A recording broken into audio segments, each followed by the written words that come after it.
Hey listeners, Dan Harris here, host of the 10% Happier podcast. Imagine all your audio entertainment available in just one place. That's what the Audible app is all about. With Audible, you can always find the best of what you love or discover something new. Audible has an incredible selection of wellness titles and originals like The Light Podcast by Michelle Obama, Work It Out by Mel Robbins, and Confidence Gap by Russ Harris. Membership includes access to Audible Originals, podcasts, and tons of audiobooks that you can download or stream as much as you want. And as an Audible member, you can choose one title per month from an ever-growing catalog of titles to keep. The Audible app makes it easy to listen anytime, anywhere, whether you're traveling, working out, doing chores, wherever your day takes you. New members can try Audible now free for 30 days. Visit audible.com/Harris or text Harris to 500-500.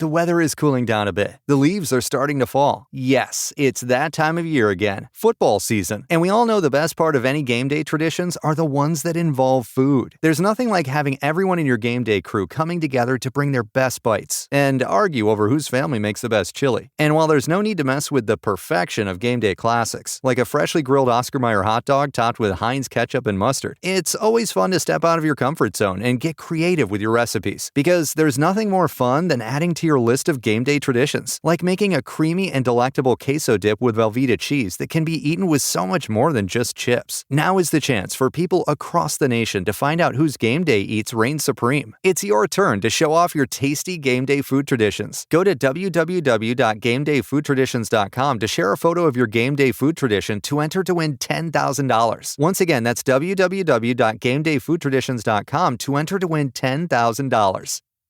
Well, couple big things happening in hockey world, Tom, and I have a fresh serving of crow for you because, well, your boy Jack Eichel is the Stanley Cup champion, the #1 center. No, listen. I guess yes, I do need to eat some crow because I didn't think that they would win it.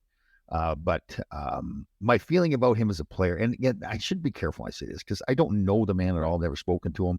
But I just have this thing about him when I watch his body language and the way he talks and everything like that. That he needs to. I would like to see him for his own good be more of a competitive player. But do you think maybe in hindsight he just really wanted to get out of Buffalo in that situation? Well, I think eventually he wanted to get out of Buffalo, but again, I just didn't like the way he handled the whole thing. But again, like even the comments when he first went back to Buffalo and they were booing him and everything, he said that's the most noise they made this well, listen, he had a broken neck, remember? Like he had issues. He's got issues, all right. But you know what though? The flip side of that is George McPhee, former teammate and friend of mine, putting that team together. Oh yeah. Did it in 6 years, and he played a huge role in that too, like those guys that you got in the expansion draft. So you're glad to see him do it. He built a great team there in Washington, had to move on, and then they won after he was gone. So he's clearly one of the top GMs around the National Hockey League based on what he did in Washington and how quickly he put together. And Conn Smythe Trophy winner was Jonathan Marchessault, right? Who, and our Ranger fan listeners are going to love this, who was with the Connecticut Whale in 2012. And they didn't sign him. Yeah, a lot of people don't. He played a year with the Connecticut Whale as an undrafted free agent, and then they didn't re-sign him. Oh, and then he went to Florida after that. He eventually went to Florida. Yes, and he got picked up in the expansion draft. And then right. And look at where he is now. I know that's a good story, right? Conn Smythe, and he was a Ranger property at one point. Oh, that's amazing. But George McPhee did a great job of putting that group together. Oh yeah. Listen, it wasn't without some highs and lows and some bumps in the road too. I mean, the coaching changes. The situation with the goaltenders, Marc-Andre Fleury was there. Well, they had 5 goalies this year. Credit to Sean Burke, who the goalie coach, because they got the best out of Aiden Hill. But they had Jonathan Quick, they had Logan Thompson, they had 5 goalies on the ice last night, and they really hammered. And not just with the score, like that last game 9-3, but they really outplayed. The game was over early.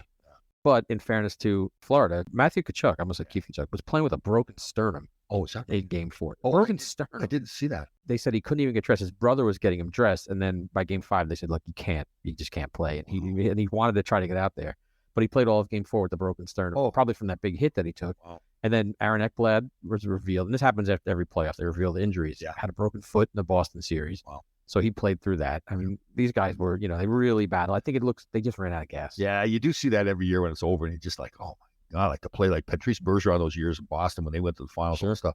I popped some ribs off my sternum when I was in college. I'd separated my shoulder. I went down to block the puck on the boards, and the guy came in and kneed me. So it pulled my right side back, separated my shoulder, popped ribs off my sternum. Jesus. That was off. Like to know that he played with a fractured sternum, that's because your lungs are up there. Sure. Especially if you're playing the game, you're trying to breathe. Did you play through any playoff injuries in your career? Yeah. Like, all guys did. Almost every player. The sprained ankles, sure. Broken fingers and stuff like that. But you know what? That's part of. Look, it's even when you're doing it, even though it hurts, it's part of like, man, that's cool. Yeah. And it's a strange thing to say it that way, but you're in the playoffs, the history of the Stanley Cup playoffs, and all the guys playing with all the broken bones and all that stuff. So when you're actually doing it, then it sounds like really barbaric, but the pain actually feels good. Like it's like, okay, I'm really in the Stanley Cup playoffs now. So and you just play through the pain, but eventually you just run out of gas, and that happened to your Rangers in '86, and it looks like it happened to Florida this year. Yeah. They just hit a wall. Especially when you get behind the 8 ball, like when they get down 3-1 in games. You'd like to say, well, just one game at a time and all that stuff, but especially the guys are all hurt. They're not quitting; they never quit. But yeah, But Vegas was hyped for game 5. The whole city, the team, they were fired up. Mark Stone had the hat trick. They were just free lap dances is that one for life. Yeah, for all of them, and that's why there were 45 guys in uniform on the ice last night after they won. It was so funny. I was driving around yesterday and I was listening to the NHL Network on the radio, and they weren't even talking about the free lap dances. But I'm thinking, that's just that's it coming back like 30 years from now. Sure. You're right. Yeah, I say, listen, I need a free lap dance. The other big news locally is that the Rangers have a new head coach. Yes, they do. Pierre Laidlaw. What are your thoughts on Peter? Now he's after your time, right? Correct. Yes, I saw he played 12 games. He had a cup of coffee. Yeah, I didn't know. I don't know when that was, but yeah. So listen, I was a huge Gerard Gallant guy, obviously, and I wanted him as the coach. For whatever reason, they didn't want to keep him. There's all these rumors going on about stuff, but listen, Peter Laviolette's Laviolette. He changed it. Laviolette. Why don't these people change? Well, change the name. So he's won a cup. People say great things about him. Yep. But he always gets fired. Right. So what? I mean, there's a reason. There's got to be a reason why that happens, right? It seems like there's a carousel where all these guys just keep getting fired and rehired. Right. That is the national. You can think about it. They fire coaches. It's really. I mean, the players have got to play. The bottom line. Yeah. So what does a coach really do? Like, I still wonder myself, really, what is a good coach? Well, you've had a few, right? Well, Herb Brooks is a great coach. Yep. Robert Ftorek, I loved him as a coach. I guess I'm answering my own question here. So with Herb, what I thought made him great was knowing the players, their personalities, what really made them tick, what role they should be in, really doing that and making sure they played their role. Yep. And everybody, would be successful if they played their role. So that was the thing with Herb. With these coaches now, though, I thought, Gallant, what made him good was he let his players go out and play. And as long as they played hard, it didn't made mistakes, but they could make mistakes, but if they got to play hard. Now, but it was good the first year, though. Right. Second year, right. What happened? Well, yeah, it's the same thing because now there's first year in Vegas when he coached there too. That he got a lot out of those guys. Like, he was a big reason why they're successful. The players played well too, and George McPhee picked the right players. Yep. The expansion draft, but Gallant really got a lot out of that. Sure. So yeah. But then he lost the room. Yeah, I know. See, if I'm playing, I want that kind of guy as a coach, and I would fight to make sure that we're successful. You really didn't ever think about the coach getting hired and fired because you just knew in pro hockey that they're getting hired and fired all the time. But not with this frequency. They have very short shelf lives. Yeah, more and more. Yeah, it just doesn't. Well, it's also probably generational too, because we talked to Mark Howe and he said he was brought up to know that the coaches are always right, no matter what. Totally. Yeah. So these guys, Yeah, they're so different. Like different people. They're not bad people. These players now, but they question things. That's the nature of being a young person now. They question more stuff. It's not just in hockey. They want to know, okay, why are we doing this? Yeah, I never. We thought that's why. Showed up and did it. Yeah, to go to a coach back then and say, Herb, why am I doing this? Like, why he'd probably throw you out of his room, right? He'd go, yeah, there'd be some foul language, and he'd be like, "You Laidlaw, you idiot! Just do what I tell you to do." Yeah, don't ask any questions. Well, Ranger fans, the reaction is kind of mixed. I would say maybe lukewarm.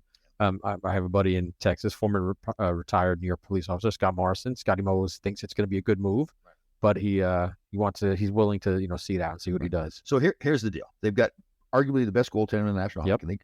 Norris Trophy winning defenseman and some other good young defensemen as well. Their offensive ability up front is right up there with everybody else in the National Hockey League. Yep. So if they win, it's going to be because of that talent. But because of the move they just made, Laviolette's going to get credit for doing it, and Chris Drury for making the move as well. So, well, I think everyone who watches the Rangers knows that the key to this team are those three young forwards. If they don't take that next step, they're not going. Well, I was going to argue there. I'm going to say Shishirkin's the key, but you're right. Those, I mean, not just this coming season, but the future of the organization. That's it, right? Because they banked on those 3 players being really good players, getting better and better all the time. And they, particularly in the playoffs last year, they kind of took a step backwards. The playoffs 2 seasons ago, they were great. They were ascending, and then this year they kind of just didn't do anything, which was rough. They need them. Yeah, and they made the move to get Tarasenko and to get Patrick Kane. Moves that you say, well, we can't not make the right moves if you get a chance to add 2 great offensive players like that. Yeah. But was part of the byproduct of that, those 3 players now being bumped down in the lineup, and then not, because all year long they're playing in the top 6. Yeah.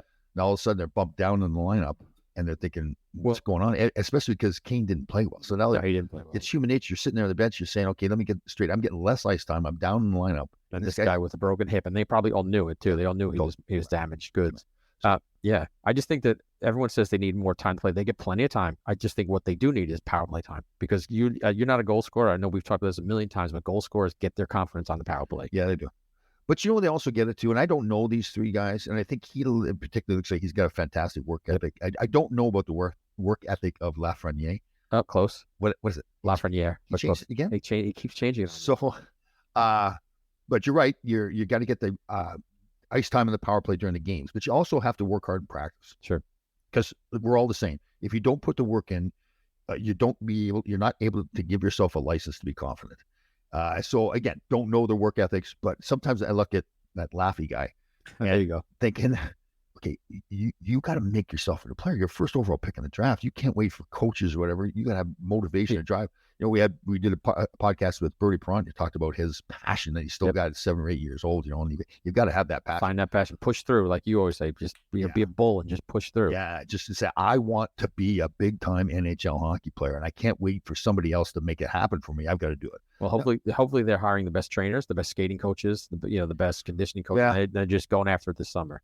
I know, and you're right with those things. It's totally, but it's in your head too. Yeah. You've got to decide this and that. Whether it's motivational speaker or motivational videos you watch or whatever, pump the positivity into your head. Tell yourself you're going to be a great player, but you got to do the work to be that great player. But you're right. All those individual skills coaches that you have to have as well. Yep. Well, a couple things before we close. We today is June 14th as we tape this episode, and it is the anniversary of the New York Rangers' last Stanley Cup 29 years ago. Oh, is that right? 29 years. Is it gone 29? That's 29. amazing. Isn't that crazy? I remember watching that too. And, being a former Ranger, there's a party that was really happy. Man, that's going to be great when the Stanley Cup in New York City. The party was jealous too. Like, I should be there. Totally. Oh, man. We missed that. It was a weird feeling because, again, I was legitimately happy to watch them win. Right. I was out of the game by then. I wasn't playing. I was in the agent business.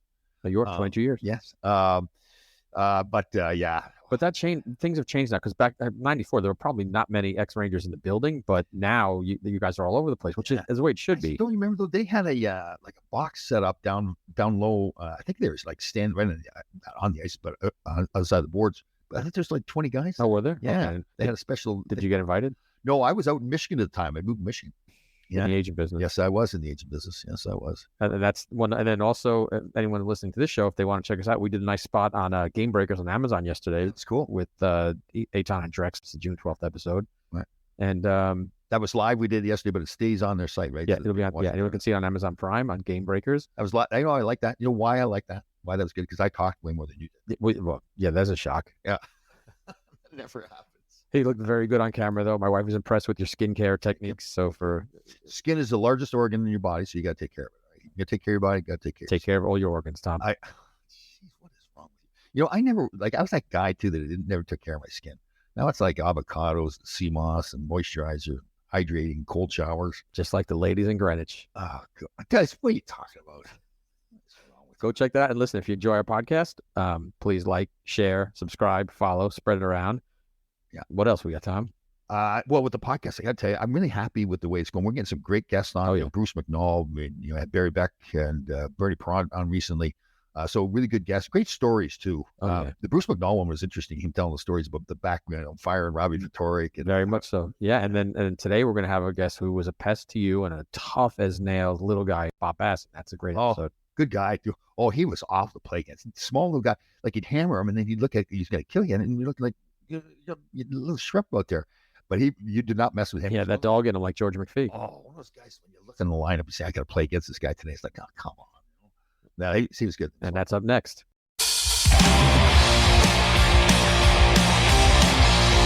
This is Full Change with Tom Laidlaw. All right, Tom, I'm really excited today. We have one of your former rivals from the Patrick division, who was also a rival of yours recently in your alumni game. We have a tough, grinding forward from the Islanders, among other teams. We have Bob Bassen on today. Oh, I hate you. I mean that in a very good way. I'll tell you. Yeah. Well, first of all, thank you very much for coming on the show. You were, and I mean when I joke around when I say hate you, I think that's kind of a term we use lovingly because you had a great career. I mean, you're a small guy, but you just never quit, never back down. I was telling Tom before the show that I tried to intimidate you. That was the worst mistake I ever made. So good to see you. How you doing, brother? Yeah, doing awesome. Thank you for having me on. Well, I think we all hated each other when we played each other back then. Yeah. And now we support each other, which is really nice. Isn't that true? Because like you and I really never met each other, but when we were in town for the alumni game, it's like we'd known each other for 30 years. Yeah, it's one of the really neat things about the NHL is we literally bloodied each other up, and now we can do things together and support and raise money for good causes and have some fun, which is really nice. Yeah, it was. That event you guys put on was fantastic too. So many thanks for that. So where'd you grow up? Where's home? I grew up in Calgary. I had a little rink in our backyard. My dad was a NHL goalie for the Detroit Red Wings. And so it's in our blood. There was 4 boys and a girl. Our sister was right in the middle. Talk about being abused. My poor sister just, like we would shoot pucks at her. We'd put her in net. But I grew up in Calgary and had a really good family, great mom and dad. You grew up in a Christian home? I did. Yeah, I had Christian parents that took us to church on Sunday, and that the rule was if it was a non-playoff game, we went to church. If it was a playoff game, we went to the playoff game. So there was many days I'd sit in those wooden pews thinking my team's playing and just couldn't handle it. But it gave me a good base, and my brothers and sister a really good base for life, and it's good to have good parents. I had really good parents. Yeah, it sounds like it's they taught you some values. Yeah. So when you start playing, were you one of the star players right away? As a kid, it came not easy, but easier than most kids. I was an athlete. It was interesting, Tom. When I was first year midget, I got cut from the AAA team, and it's the first time I ever got cut, and I was like, whoa. But it was good for me. It made me work a little harder, and I was a little bit smaller, so I think that had something to do with it. Right. But I think we learned from the hardest times in life, at least for me. I learned the most, and yeah, isn't that true? Right, when you make mistakes, I don't even know if you realize at the time when you're young, but as you get older, you look back at your life and you realize, all those mistakes or bad things that happened to you. If you're really going to be successful, you have to recover from those quickly and really learn from those situations. Right? Yeah, absolutely. I never got drafted. Oh, and I almost quit. I almost went back to college. I was going to go to the University of Calgary, right. And then I got a tryout with the New York Islanders and signed a contract. But I'd love to talk about that because it was really interesting. That like I said, I almost quit, and then I got a tryout. But they had just won 4 cups, and you played against them. Yeah, he knows well. But there was I grew up admiring all these guys like Clark Gillies and Bobby Bourne, and Bobby Nye was my idol, and I went to their camp as just a free agent, and I admired them, but I knew if I don't show something here, I'm going to be on the next plane back to Medicine Hat. Sure. So I didn't care. I would run Bobby Nye and Clark Gillies, and they were looking at me, and they wanted to tear me apart, but I was small. But I'll never forget it. I played an exhibition game in Philadelphia, my first training camp, and we were bussing back, and it was nighttime, and Bill Torrey, he said, "Bass, get up to the front of the bus," and I'm sitting beside him, and I'm thinking I'm going back to Medicine Hat. He goes, "I want to offer you a contract." And I was like, wow. They paid me $5,000 to sign, and I think I was making $40,000 in the NHL, and I thought I went to heaven. I know, isn't that true? Yeah. Yeah. So did you play junior hockey? I played in Medicine Hat, yeah. Oh, okay. All right. The Tigers, yeah. So would that have been, if you still had time left in junior, you could have gone back for like overage year, or? Yeah, I could have, but I ended up signing a contract, and then my next season, I had a great season, and I got invited to the World Junior team, the Canadian team, and I made that team. Oh. And we won the World Junior over in Finland. And then the Islanders, well, they thought they had a free agent, and now he's on the World Junior team. So they redid my deal and gave me $10,000 to sign. Oh, right? So they doubled my signing bonus and gave me a little bump. I think I made 50 or 55,000 in NHL. So the year when you signed the contract, you went back to Medicine Hat but you signed the contract? Is that how it worked? That's right. Okay, good. Yeah. The World Junior year. Wow, that's pretty cool. So how did you get the tryout? Did somebody know you from the Island organization? Ed Chenault was the president of the Western Hockey League at the time, and he had watched me play, and he had ties with the Islanders. He knew them really well, and I think he put a good word in for me, and I got a tryout. So right. So did Gillies or Nystrom ever say something to you, like you're running around a training camp? Everybody, did they ever talk to you about it? Clarkey, they never really said anything. Clarkey and Borney were the best guys, man. Yeah. When I finally made the team, they took me under their wing, as we all need when we're rookies, like we need people to protect us. And Clarkey was my left winger. So when I finally played in the NHL, I was running around. That was my game, I just played hard, just like you and most guys. Yeah. But I thought I had to fight my fights, but Clarkey was my Clark. When I got in trouble, Clarkey'd come around, and everybody, you just see their faces. Yeah, totally. They just back off, right? And then Clarkey, I think, either got traded or signed with Buffalo the next year. Yeah. And Bobby Bassen was on his own then. Yeah. Clarkey, yeah, he was. We got to be pretty good friends before he passed away. He was a good man. Yeah. Oh, he's a great guy. He, he took care of me on the ice and off the ice. You need that, right? When you're young, you're like in New York, and you're like, man, you just need some guidance and some help. And him and Borney and Bobby and I, they were great. Yeah. My very first year, I think it was my first road trip. I like in the lobby, you get your key to your room. Right. And so I got my key, and I go up to my room, and I open it up, and Denny Potvin's standing there. And little did I know, is he roomed by himself his whole career, right? Just won 4 cups. He's looking at me like, you're in the wrong room, kid.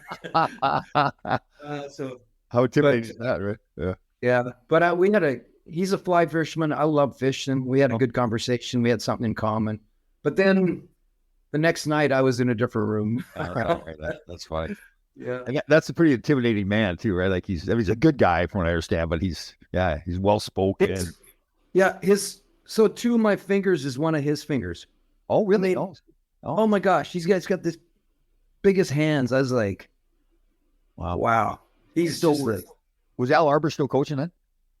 My first year, Al coached half the year, and then I think he stepped down, and Terry Simpson took over. Oh, that's right. Yeah, Terry's from out west too, right? Did you know him previously? Yeah. Well, Terry was our coach for the World Junior that I was on, the Canadian team. So that was when he came. I mean, obviously Al was awesome, and then when Terry came, that helped me. So where did you fit in with the Islanders then? I mean, guys were starting to leave, like Gillies was leaving. You were in the top 6, top 9, right?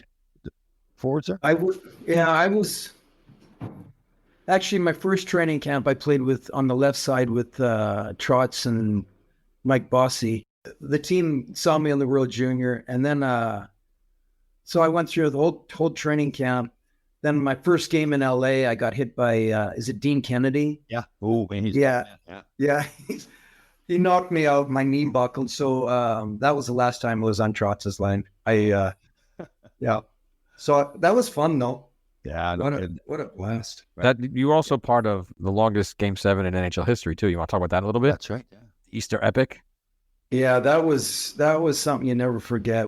We were down 3-1 in the first round to Washington, and we came back in Game 7, 4th overtime. So period 7, and Patty LaFontaine scored. So yeah, man, you never forget those experiences. Like you you get to a point where you nobody has any energy, even if you get a chance to break free from everybody. So that's what I wondered, because I never was in a long game like that. Is that it gets to that point where you just got nothing left in the tank?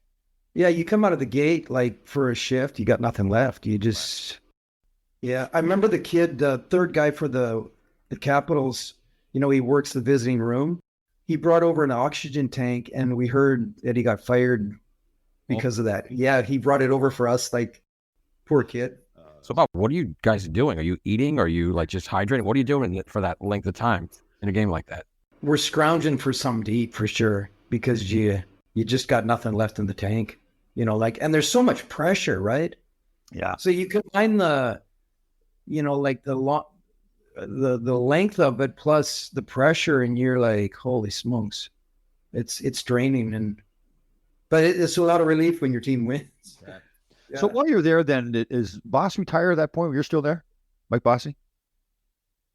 What did Boss do? Yeah, I think Boss did. Yeah, he retired, and then like guys like Clarkey went somewhere else. Brian Trotchy went. He went and played. Did he play in Pittsburgh? Yeah, Pittsburgh. Yeah. Yeah. So slowly, guys left, and then the expectations were so high, like because they expected to win a cup every year, and we were rebuilding. So, yeah, but it was a great experience. It was a dream come true to play with those guys. Yeah. Do you keep in touch with a lot of those guys, like with Trache? You keep in touch with them? I don't keep in touch with them. I know the Sutters really well. I keep in touch with them, and but I see Brian at like the NHL alumni meetings, and it's nice to see him. Yeah, definitely. Yeah. How many years did you spend with the Islanders then? I was there 3 years. Okay. And they got traded? I got traded to Chicago for too many concussions. Oh, is that what happened? Did you have a lot of concussions early? I did have a lot of concussions, yeah. Oh, I didn't know that. You actually got traded with Steve Conroy for Mark Bergevin and Gary Nyland. Yes, that's right. Yeah, Stevie and I got traded. How are you now with all the concussions? Does that bother you at all? I'm good. My wife says I'm not good. So I'm the same way. I just assume a lot of us have CTE and brain damage. And somebody suggested one time I go get my brain tested. What are you going to do? Give me another brain? And what wouldn't fit in that head anyway? I have 2 brains in this melon. Yeah.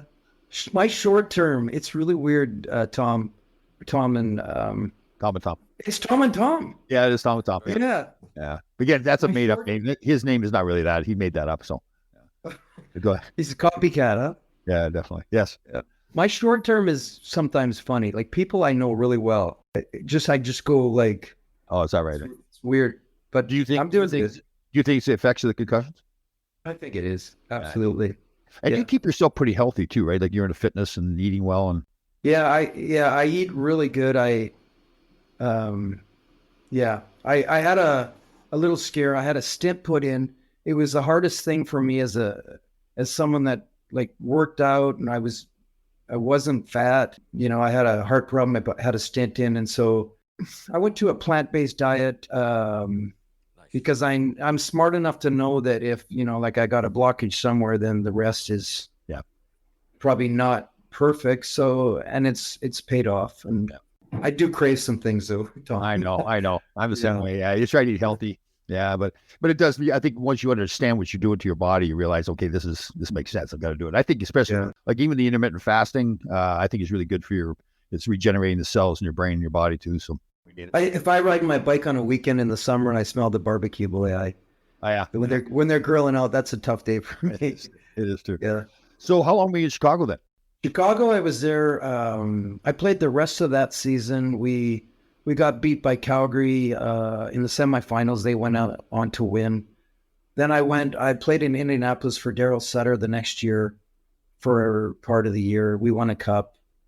And then I got picked up by the Blues the next year in the waiver draft. Yeah, I got back into the NHL. Yeah. Was it a surprise when you got traded by the Islanders, or did you see that coming? Oh my gosh. Tom, had you been traded? Yeah, I got traded from 86, 87 at the deadline. I went to LA. Yeah. I couldn't believe it. Yeah.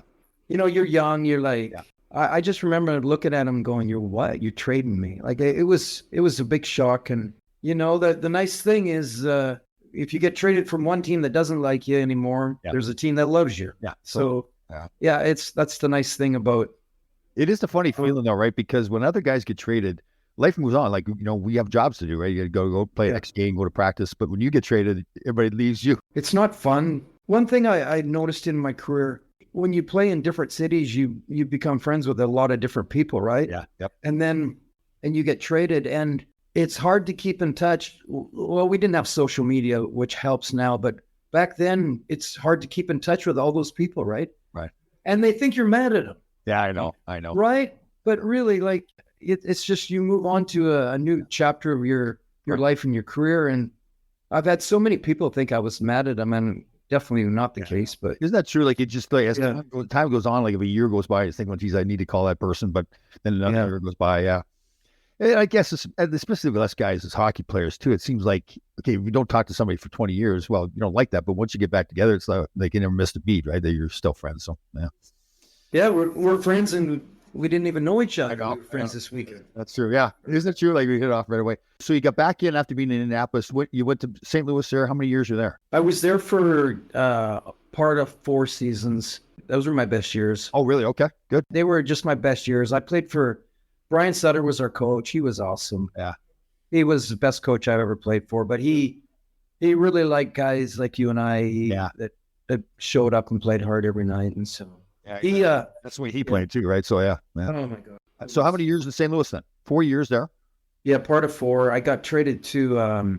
I took them to arbitration, and it was the first time anybody had ever taken them to arbitration. Oh. And I got traded to Quebec a month later. Oh, what's that ring? Who was the GM in St. Louis then? Ronnie Cron was our GM. So it was tied to the arbitration, like he was mad at you? Oh, yeah, absolutely. Yeah. Oh, really? Did you have an agent at that time, or do you yourself? No, I had an agent.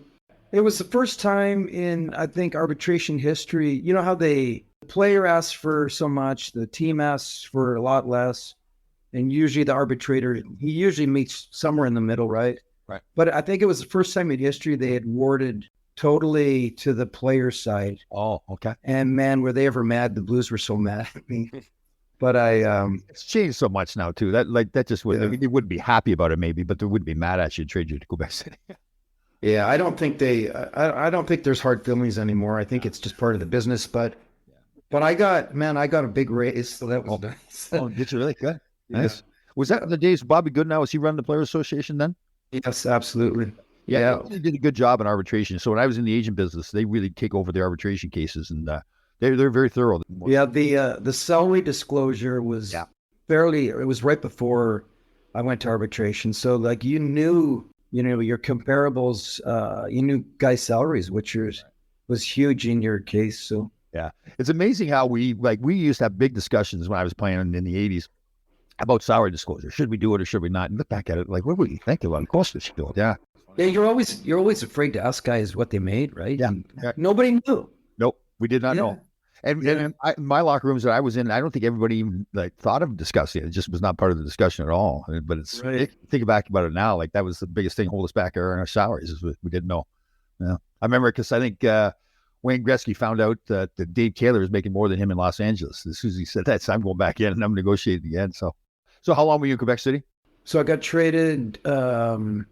Spent the rest of the year there, and then one more. I played the last year there in Quebec City before they moved to Colorado. We had a really good team, obviously, because they won the next year in Colorado. So that was Joe Sakic and all those guys. Yeah, absolutely. Yeah, I was an unrestricted free agent after that year, and the Colorado offered me close for 4 years, and Dallas offered me more, and I went to Dallas. So I missed a cup in Colorado. Yeah. Who was in Dallas at the time? Was Madonna there? Was he still there and everything? Yeah. Bob Gainey was our coach for half a year. Okay. Hitch took over halfway through the year. How'd you like Hitch? Yeah, he was great. Oh, you liked him? Okay, good. Yeah, he was great. When he was the coach for me there, they had brought in the face-off lines or the tees or whatever you call them, right? And I couldn't take face-offs again because I was the biggest cheater. Oh yeah. Yeah, and then I kept looking at my skates and getting them lined up, and then they dropped the puck, and I wasn't ready. Did you win the cup in Dallas? No, I got traded the summer before the cup. Yeah. Oh, okay. Where'd you get traded to? Calgary. Oh, wow. Is that where you ended up your career then in Calgary? Yeah, I played my second last year. I played in Calgary, and then I went to Germany for a month, and then the Blues signed me for my last year. You kept home, obviously, in Dallas.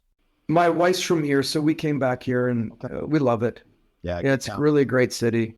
Yeah, beautiful. Well, when we were in town there too, we stayed at that Canopy Hotel. It seemed like a really healthy town too, like a lot of the like cryogenics and all that kind of stuff there.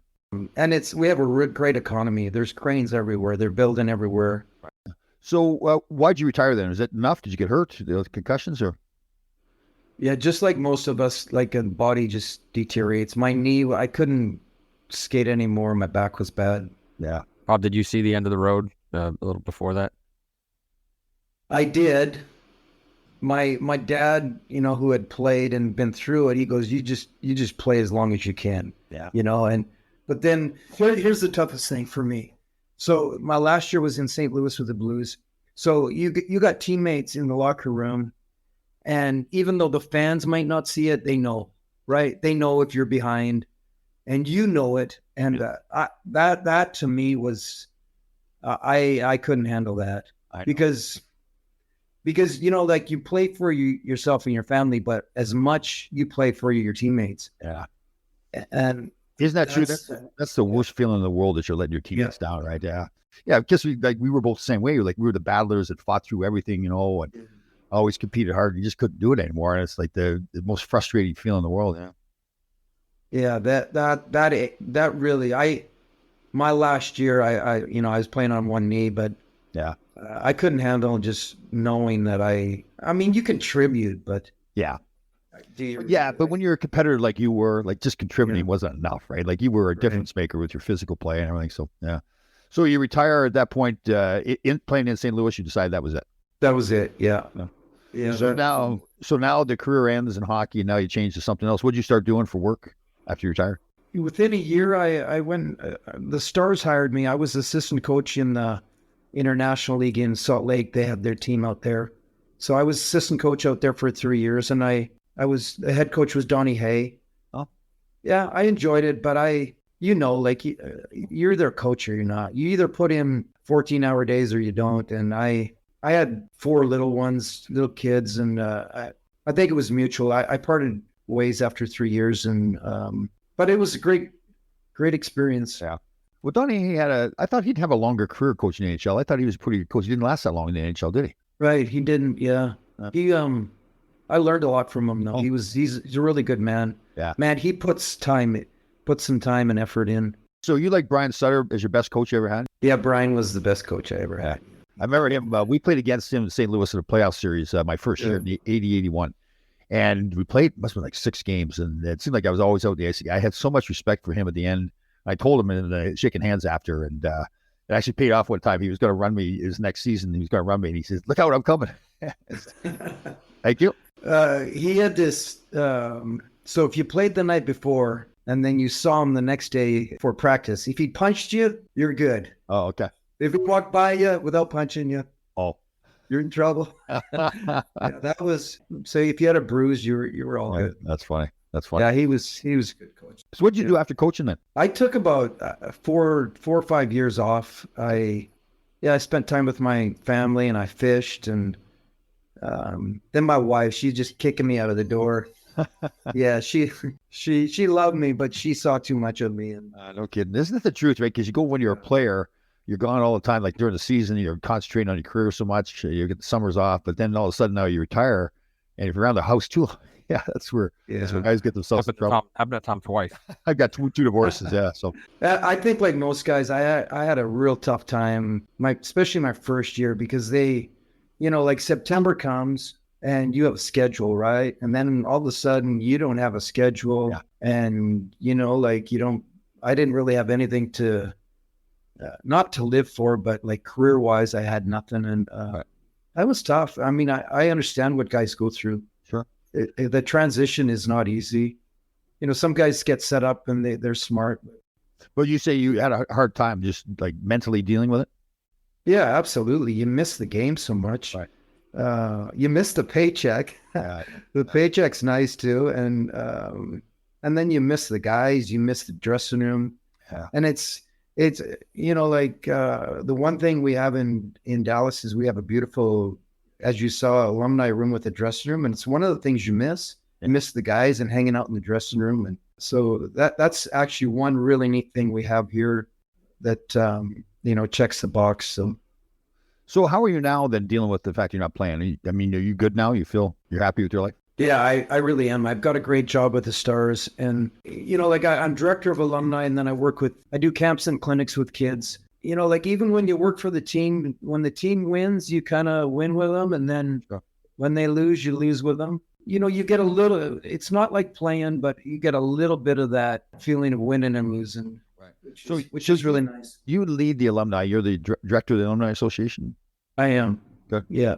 Got a good group of guys too. Like you're really tight. Like you guys skate every Friday. Yeah, we skate about every second Friday. Right. Yeah, it's fun. The best part is we have this. It's called Parker College. We have their masseuses in training, and we get massages after. Oh, is that what I saw the massage thing? Is that what it is? They're training. Okay, so that's actually good for them, right? They're getting work. When we built our alumni center, Gerald, I wanted a weight room because I was into fitness. And Gerald said, you don't need a weight room and nobody will ever use it. I said, we'll use it. Well, we don't use it, but we use it for massages. Gerald definitely does not use the. He's a funny man, but I'll tell you, I walked up to him and I hadn't seen him in a long time, and he knew that I wouldn't recognize him. So he's looking at me, and I had no clue who it was. He goes, "It's Gerald Diddick." And I'm going, "Yeah, we need to lock him in the weight room." Let's talk about that recent game where you guys had the Rangers come down and hung up a beating on him. What was Tom? He was at least a -5, right? I just remember Tom being by our bench talking to us all the time with his wooden stick. His wooden head. I figured it'd be better that I just go get nobody skating around me at that point, right? I'm just standing there talking to you. Yeah. So. Were helmets required? Because did you guys have one for Tom to use? No, they didn't have one. Satellite they couldn't find one big enough. Oh, they didn't. That's why you usually wear a helmet? No, I usually don't because nobody can find a helmet now that's big enough for my head. Yeah. So when I played, I had to sign a waiver because they made a smaller lining for me that wasn't like the regular thickness. So I had to sign a waiver. And then the guys would always take my helmet and put all the pucks in it like it was a bucket after practice. There's a lot going on up there, Bob. Why don't you talk about the event? So we were invited. Bob headed up. I guess you do this quite a few times, like with other teams too, correct? Yeah, it's our annual fundraiser. It's been our 9th year. Yeah, so we've been doing it for 9 years. Wow, it was great. So they bring us in on Saturday. Went to the alumni room that Bob's talking about. The chef was fantastic too, right? He also plays with you guys. What a chef! I mean, he was incredible. Like he made all the food right in front of us, all like hors d'oeuvres basically. But man, I stood right by the food all night long. Did you let you score on him? No, he actually played very well. He was good. We had some good chances against him. We got down like 8-2, and I think you guys were nice to us and let us back in the game. Maybe. Oh, I don't remember that. I think you guys came back. We had a great night hanging out in the alumni room and had the sponsors there and everything. And then the next day we got up, had a lunch at American Airlines Arena. And the presentation was good too. Craig Ludwig moderated. There's 8 guys up there, myself, Matteau, Rod Duguay, and can't remember who else was. Adam Reeves. Yeah, Daryl Sador, Eddie Belfour, Lukowicz. Yep, and the tough guy, Al Secourt. So Al's a good guy too, man. He's older than I am. He's a pilot. He's just about to retire after 25 years of being a pilot. Wow, really interesting guy. So that's a great weekend for all you guys to get that feel back a little bit. Just for the weekend. Tons of fun. And like Bob said before, we really didn't know each other, but it's like we've known each other for 30 years, right? And I think all guys were like that. Same thing, Craig Ludwig and everything. So it was good. It was fun to see guys that you never got to meet. Eddie Belfour is a real character. He's got his own whiskey company, and he got up there in the panel, and Craig Ludwig says to him, "Okay, let me analyze this. Based on your past, do we think this is a good idea that you've got your own whiskey company?" Then we went to the Dallas Stars, played Florida in the afternoon, like at 2:00, and then we played after. So it was, so there's still quite a few fans, probably like 10,000 people in the stands when we went out there to play. So it was a lot of fun. Yeah, we played 2 halves, 2 30-minute halves. So it's like a football game, I guess, but we had a bunch of people stay, and it happens every year. They leave. We're so slow that they leave at halftime. So. Well, it's funny because like Vern Fiddler retired probably 4 years ago. Bobby Nisham's son was there, and he retired. They're wheeling on everybody, right? Well, they were nice and polite, because they knew There's a couple times there I thought I was really going fast. You know, my feet are moving fast. I came back to the bench and Brian Mullins laughing at me. He says, "You thought you were going faster, weren't you?" We had Corey Lettinen in that. You'd win with anybody in front of you. So that's, goalie's a big deal. Yeah. And the other guy, the chef, played pretty well too. He was making did. Yeah. Yeah, I told him he was a star. And he knew it too. He knew he played good. Because I think the other guys are saying that's probably the best game he's ever played too. He was fired. Yeah, it's probably true. He was a good guy. That was a great weekend though. I think the guys really realized what a great cause it was too. So the main person for the donations was it the soup kitchen or what's that called? Yeah, they're called the Soup Mobile, and he's the soup man. They've been feeding homeless and needy children in Dallas for 23 years. Yeah, great. Yeah. And I think you brought your sons out to an event that they put on too, right? So they were exposed to it? I had met him years ago, and then so when I reconnected, I said, we'd love to, this was right before Christmas, and I said, we'd love to maybe get our alumni down to help, feed the homeless. And he said, well, we have two opportunities. One's on Christmas morning to go give backpacks and gifts. And I'm thinking, I don't know if I'm going to get too many guys on Christmas morning. Yeah.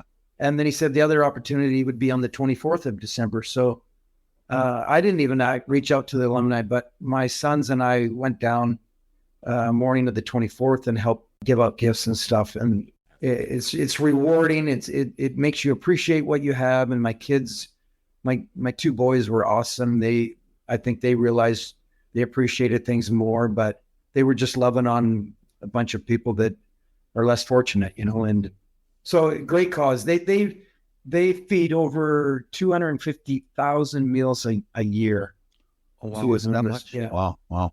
So you guys were a huge part of it. And again, thank you for flying to the Big D. Yeah, it's kind of fun. It was one of those weekends, that you hope you're helping somebody else, but when the weekend's done, you leave. Wow, that was a fantastic time. We really enjoyed it. All the guys did. And I thought Duguay wasn't too happy because Duguay thinks he can still play in the National Hockey League. He's lost his legs a little bit now. He's not happy about it. Man, you see guys' faces, right? And so you're just having a good time out there. But like Kovalev, I could see, and Kasperitis, oh man, you could tell them that there's you always have pride. Oh yeah, totally. Yeah. And they skate a lot too. So Kasperitis skates all the time down in Florida. So he's ready to go. He was getting mad there because we were all goofing around having fun. Did he hit anybody? Oh yeah, he did a couple times too. Yeah, late in the game there, he hit a couple guys. We had to settle down. One of our guys took out Ronnie Duguay at the end, and I think he was a little nervous that he was. I sent him a fight video of Ronnie beating up Poulin. Oh, David Poulin. So I know in years past when we both had better legs, we play in alumni games, and we always put Duguay on one side, me on the other team, because we were like the best shape with everybody. So I would tell all the guys on my team, I said, listen, it's okay to hit around Duguay. Just don't let him score goals, but you can hit him too. And he'd be getting frustrated at the end of the game because he hadn't scored. He's taking slap shots and everything. It was pretty funny. Well, Bobby, you're doing a fantastic job there with what you're doing, well, your whole life in general, but just what you're doing with the alumni there. Great causes, raising money, getting a lot of guys. I think it's great for the guys too. Like I know everybody had a ton of fun the weekend, so you've done a great job with that alumni association. Yeah, I appreciate it. A guy like Daryl Sador is a good example. Yeah, he won a cup here.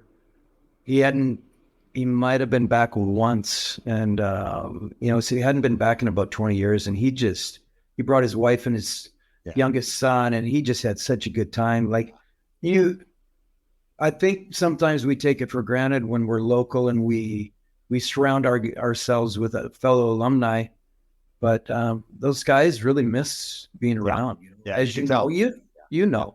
Yeah, definitely. Yeah. And you feel for Daryl too, because he went through his tough times. He had to get some help for himself, and he's come through it. I admire those guys that do that kind of stuff. I don't know if they feel down about themselves, but I look at it as a real positive. A lot of people don't get help that they need. He did. He reached out, got help. So to me, I think he's an incredible person for doing that too, for him and his family. So he's a great example. Yeah.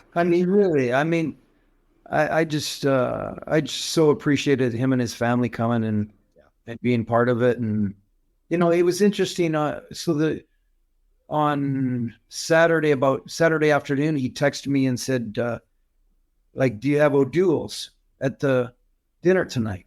So he's proactive. I just really appreciated that because we didn't even think of that. Yep. But now I will. And he wanted to hang out with the guys, and so it was really cool. And that's the thing about the hockey world too, right? Especially when we're playing, I think we all feel, well, that's why I admire you so much too. Your religion is so important to you. You don't really care what everybody else is thinking. That's what your life is all about. But very often in the hockey world, we all get stuck in that. We dress the same way, talk the same way. And I think as we get older, like to do what Daryl did and get help for himself, I'm sure part of what he was thinking was, how are people going to look at me, right?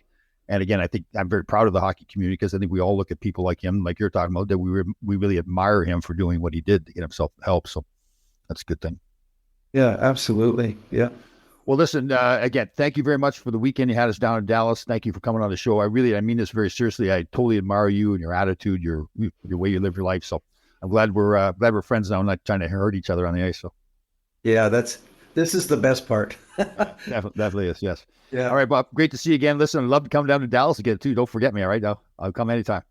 Man, I appreciate you having me on the show. And again, we want to come to New York. Yeah. We want to. Yeah. Okay. I'll push. Jackie's our girl there. We'll push there and get that done. That'd be fun. All right, Bob. Great to see you again. Thanks for coming on. Thank you, Tom. Tom, I appreciate it. There you go. See you, bye. Yeah. Okay. Bye.